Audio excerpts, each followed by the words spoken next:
نبی معصوم، کہہ دو نبی، کہہ دو نبی، زور سے کہو، وہ تو سن لے۔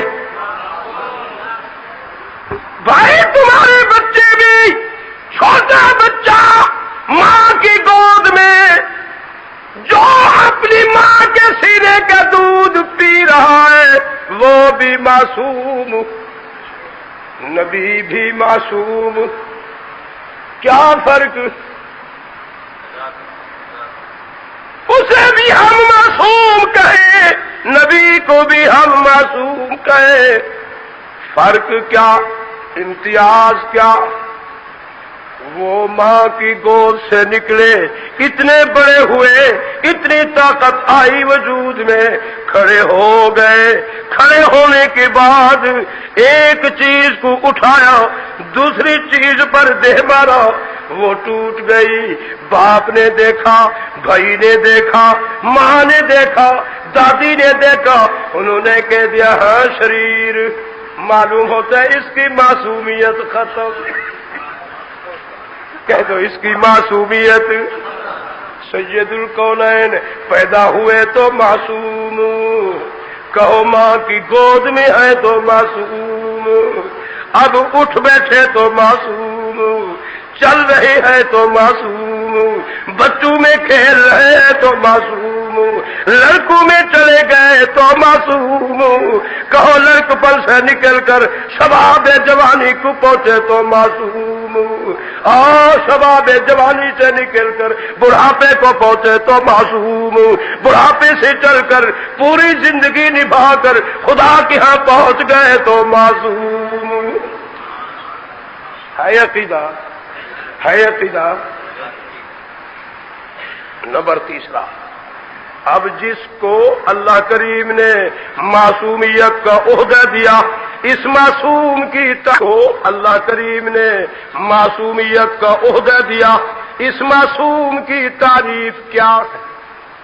علماء موجود ہے، میں تو ان کے جوتے اٹھانے والا خادم ہوں۔ بزرگوں نے فرمایا معصوم کی تعریف، اللہ فرماتے ہیں جس نبی کو میں نے معصومیت کا عہدہ دے کر دنیا میں اپنی مخلوق میں بھیج دیا، اس نبی کی معصومیت کی تعریف ایک پہلو کہ میرے نبی معصوم کے دل میں گناہ کی چاہت، طلب، امنگ، ارادہ ہوتا نہیں۔ میں خدا نبی کے قریب کہو گناہ کو آنے دیتا نہیں۔ توجہ ہے، توجہ ہے، خدا نے سچ کہا یا جھوٹ؟ یہ دوسرا پہلو کیوں ذمہ داری خود کیوں اٹھا رہے ہیں؟ اس لیے کہ انی جاعل فی الارض خلیفہ، جواب دے رہے ہیں قالوا اتجعل فیہا من یفسد فیہا ویسفک الدماء ونحن نسبح بحمدک ونقدس لک، جواب دیا قال انی اعلم ما لا تعلمون۔ اس لیے ذمہ داری خود اٹھا رہی ہے کہ میں اپنے نبی کے قریب گناہ کو آنے دیتا نہیں۔ دوسرا پہلو سن لو، اللہ فرماتے ہیں جس نبی کو میں نے معصومیت کا درجہ دیا ہے، اس نبی کے دل میں گناہ کی نہیں، ناپاک گندی چیز کی چاہت، طلب، امنگ۔ میرے نبی کے دل میں ناپاک چیز کی چاہت، طلب، امنگ ہو سکتی نہیں۔ میں خدا پلیت چیز کو، ناپاک چیز کو، گندی چیز کو اپنے نبی کے قریب آنے دیتا نہیں۔ دعویٰ سچا ہے اس کا؟ بولو، عقیدہ تو بنا لو، اس میں آپ پکے ہیں؟ خدا کا وعدہ سچا ہے کہ میں نبی کے قریب ناپاک، پلیت، گندی چیز کو آنے دیتا نہیں۔ سچ ہے یا جھوٹ؟ تو پھر آپ کا دعویٰ غلط پاکستانیوں، جو حضرت ابو بکر معاذ اللہ منافق، یہ دعویٰ کدھر جائے گا؟ یا نبی کو معصوم کہنا چھوڑ دو، علی کے سردار کو معصوم کہنا چھوڑ دو، یا یہ دعویٰ چھڑ دو صدیق الاکبر منافق، ابو بکر معاذ اللہ منافق، ہاں یہ تمہارا دعویٰ غلط، پھر اس نبی پر کلمہ چھوڑ دو۔ یاد رکھو اگر نبی معصوم تو صدیق مومن، کہو صدیق، بلکہ مومنوں کا بھی، نبی معصوم تو صدیق پاک، کہہ دو صدیق، نبی معصوم تو صدیق۔ اب اللہ کریم نے کیا فرمایا کہ میں اپنے نبی کے قریب پلیت چیز کو آنے، کہو آنے، زور سے کہو آنے۔ تو ہجرت کی رات جب 80,000 آدمی نبی کے اردا گرد حجرے کے محاصرہ لگا کر کھڑے تھے، خدا نے نظر فرمائی کہ اب اپنے محبوب کو کس کے سپرد کروں؟ خدا کی نگاہ پوری خدائی میں چلتی چلتی بڑی نگاہ والے خدا کی نگاہ صدیق پر پڑی، اس قدر اعتماد کھایا، ماضی حال مستقبل بھی دیکھا، ہے اور سینے کو بھی دیکھ لیا، اور ماضی حال مستقبل بھی سنبھال کر اس قدر صدیق پر اعتماد کھایا، محمد جیسی امانت صدیق کے سپرد کر دی۔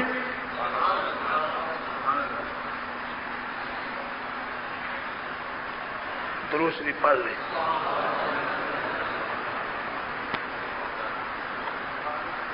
ادھر تو اللہ کا دعویٰ ہے کہ میں اپنے نبی کے قریب ناپاک چیز کو آنے نہیں دوں گا، تو ادھر تو صدیق، اللہ تعالیٰ نے جبرائیل کو حکم دیا، جبرائیل جی پیارے جاؤ میرے پیارے کے دروازے پر، پیارے کو کہو اب سونے کا ٹائم نہیں ہے، اڑ جاؤ، اب ہجرت کا وقت آ گیا۔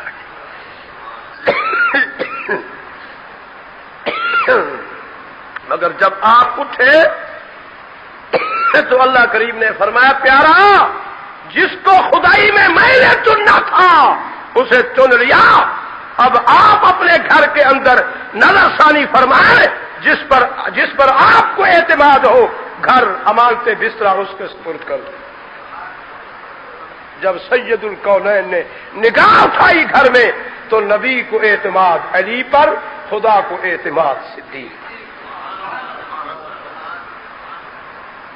اللہ، جس پر نبی کو اعتماد، گھر امانتے بستر علی کے سپرد، جس پر خدا کو اعتماد، محمد جیسی امانت صدیق کے سپرد۔ ارے خدا کے بندو، یا تو خدا کو ماننا چھوڑ دو، اگر خدا کو مانتے ہو تو خدا کے دعوے کو سچا مانو۔ پڑھی لکھی قوم جاہل، پڑھی لکھی،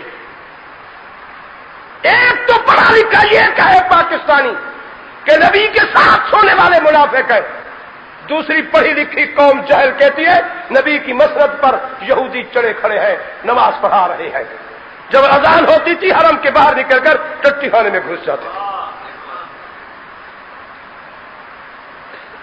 میں آپ سے سوال کرتا ہوں، مجھے آپ سمجھائیں، جس نبی پر آپ نے کلمہ پڑھا، آپ نے اس نبی کا کچھ چھوڑا، اندر بھی ناپاک منافق ہے، باہر بھی منافق ہے، مسلط پر بھی، جس نبی کو اتنی قوت نہیں ہے، اتنی جرت بھی نہیں ہے، جو باہر والے منافق مصلے پر کھڑے ہیں ان کو بھی نہیں ہٹا سکتا، 7 سوئے 2 سوئے ہیں، علی شیر خدا نے سلائے، نہ کسی زید نے نہ بکر نے، جب عمر فوت ہوئے تو غسل بھی علی نے دیا، اور فاطمہ کے شوہر نے، حسن اور حسین کے باپ نے غسل بھی دیا، کفن بھی پہنایا، علی نے ابو بکر صدیق کو اٹھا کر نبی کے حجرے کے دروازے پر لائے اور کہا پیارے یار غار حاضر ہے، اللہ کی قسم دروازہ کھول کے آواز آئی رفیق اعلیٰ کو رفیق اعلیٰ کے ساتھ ملا دو۔ بھائی حضرت علی نے نبی کے ساتھ چھڑایا تو آپ اس علی کو تو ماننا چھوڑ دو جو حسین کا ابا ہے، اس علی کے پیچھے کیوں چل رہے ہو؟ وہ تو ابو بکر کا ساتھی ہے، نہ علی سلاتا نہ یہ شور مچتا، قصور علی کا ہے، اور صحابہ بھی موجود تھے، اور بھی خاندان نبوت موجود تھے.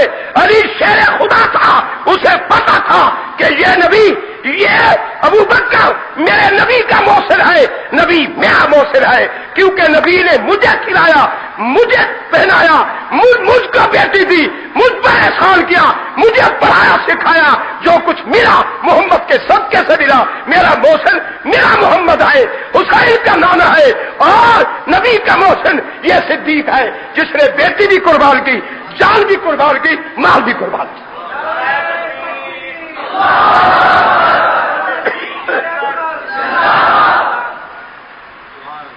درود شریف.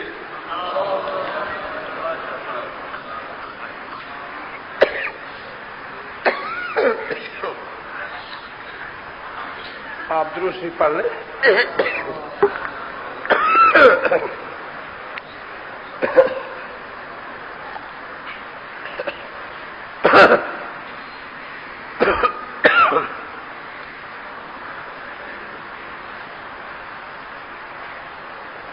شریف نہیں آتا پر اللہ ہمارا روح نکال لے. قرآن پڑھتے پڑھتے ہماری استدعا یہی ہے,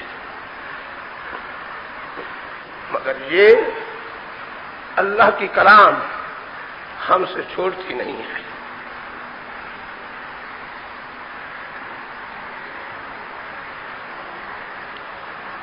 اللہ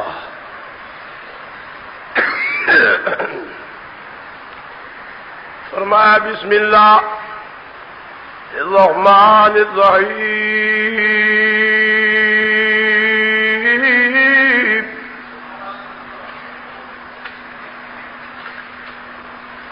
انما المؤمنون الذين اذا ذكر الله وجلت قلوبهم وإذا تليت عليهم آياته زادتهم إيمانا وعلى ربهم يتوكلون.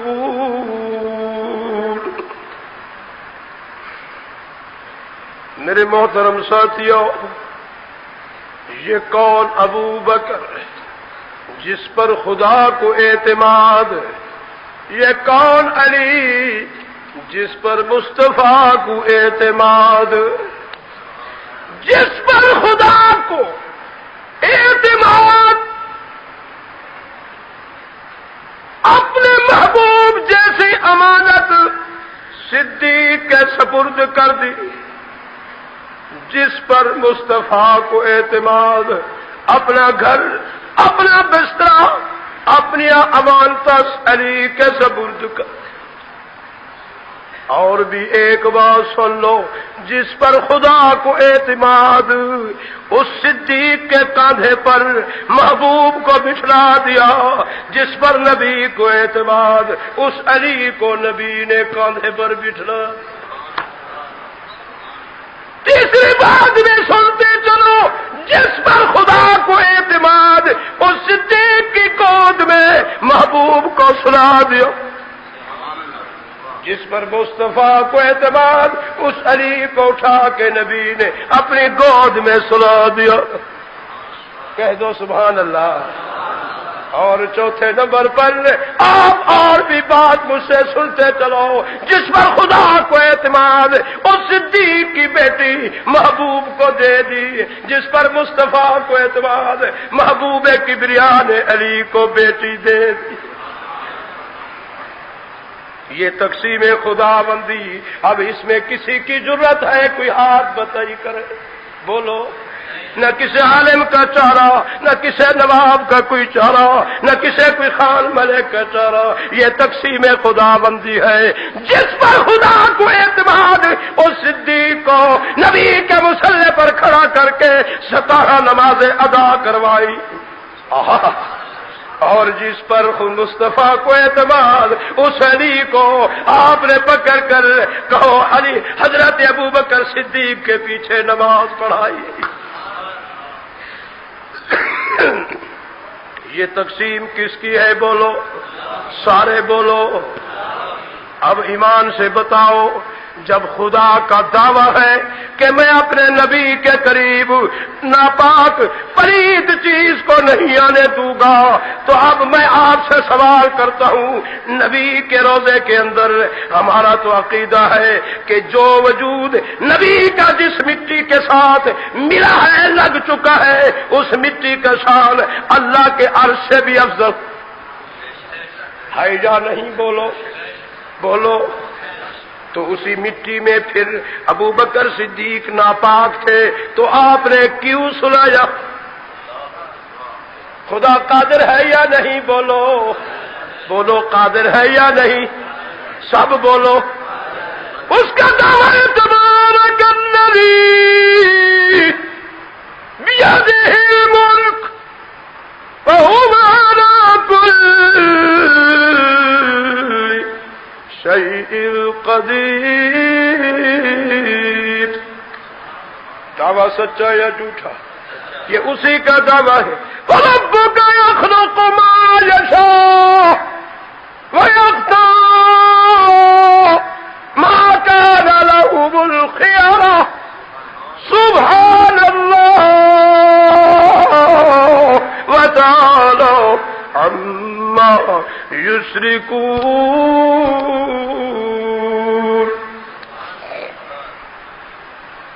خدا قادر ہے، بولو قادر بھی ہے. پھر بقول تمہارے پاکستانیوں، او پڑھی لکھی قوم، ابوبکر صدیق خائن بھی، اور جو کچھ تم کہتے ہو وہی صحیح، تو قادر کیوں نہیں اٹھاتا؟